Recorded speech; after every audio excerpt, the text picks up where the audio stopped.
د یخنۍ شروع کېدو سره د سیلاب ځپلو مشکلات نور هم د 400 ضلعې په جبه کورونه کې سیوا شوي دي او د دغې ځایي ولس په ټاکل شوي مینه عمران خان سخت نیوکې کوي او وایي چې ووټ یې اخیستی دی خو د دوی په قامي اسمبلۍ کې نمایندګي نه کوي بلکې داسې ښکار چې دا خلقه د نمایندګۍ نه محرومه ده. دا خبرې د جبه کورونو اوسېدونکو په داسې حال کې کړې دي چې د پاکستان تحریک انصاف چیرمن او د خلق سره رشته مې ټاکل شوي د قامي اسمبلۍ غړي عمران خان په جلسو کې بوختي خو د دې ځای ولس ترې داسې هیر دی لکه چې د هغه په ګومان کې نه راځي چې هغه د دې ځای نه منتخب شوی دی. دا ولس وایي چې مشکلات یې ورځ تر بلې سیوا کېږي او کومې ودانۍ چې د سیلاب له وجې متاثره شوي نو هغه نن هم په هغې حال دي. هماغه وټ یې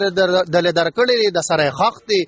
پکار چې ته دې خلکو تپوس وکړې تا له وټ درکړی دی دا خو نه چې بس ته چې کوم دی ایم پی ای پاس شي او بس په اوجره کې بیا ناست او را چا تپوس نه کوې لارې مې موږ دا لارې لار ته وګورو په لارو باندې څه دې د خوراک غم وکړه چې د 2 روپۍ راغلي خو زما دا بچي ټول ولاړ دي ما جګړه هم لګولې ده خو ما له چا څه نه دي راکړی یو ځلې مې جګړه لګولې بس 3000 روپۍ راکړي دي او بس او لږ لږ شانتي مواد چې پخوا ختم شوي دي او داسې راشه اوس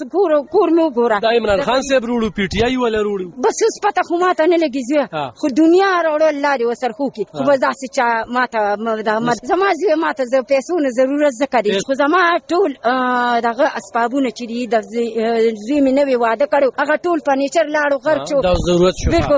پرشونه ټول ناستې ماتې مونږ پرې په لاشته کې واچولې چې اوس بینونه او ګندونه دي اوس مې نشته چې زه هغه صحیح کړم اوس ما باندې څوک پروا هم نه کوي چې دا څوک ده او څوک نه دي. دومره چانده ټوله کړې وه که نه نو لکه زه یم چې هغه پکې 15 لکه هغه اچولې وې او دانشتلیانو دومره چانده ټوله کړې ما چې هغه څه شوې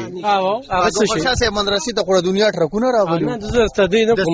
حکومت د پی ټی آی دی که نه ورته ورکړې دي نو زه مثال څه درس څه در بېشکه نو زه خو یم چې لکه را دومره سامانونه راغلي خپل غم وکړه که نه د خپلې پارټۍ د سړک په غاړه چې څومره کورونه دي هغې ته میلاوېږي بقایي چې دلته څومره کورونه دي ته سم نه میلاوېږي ګوره ستاسو کمزوري ده که نه نه دوی نو په کار اواز ولې ده کوي ولې نه بس اوس دوی څه کوي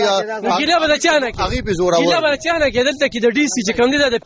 ټولې پیسې پی ټي آی والا خوړلې دي که منیر و که امپیر که فضل خان دی که شکور خان دی هغه بس خو خپل ګرځي جلزو عمران خان پسې منډه تړلې وي راشه د غریبانو خلکو ته پوسو کړه خدای ظالمه فضل محمد خان تا تم ویم او شکور خان تا تم ویم. د یادونه د چې عمران خان د بهر ملکونو نه د میشتو پاکستانیانو نه د سیلاب ځپلو لپاره د 10 ارب روپو د چاندې راټولولو دعوه کړې ده خو دا سوال پورته کیږي چې دغه پیسې چېرته ولګېدې خو د اپوزیشن ګوندونه وایي چې د سیلاب ځپلو په نوم راټولې شوې پیسې په خپلو درنو او احتجاجونو خرچ کوي. علب خان شیرپو دلبر نیوز جبه کورونه 400 د یخنۍ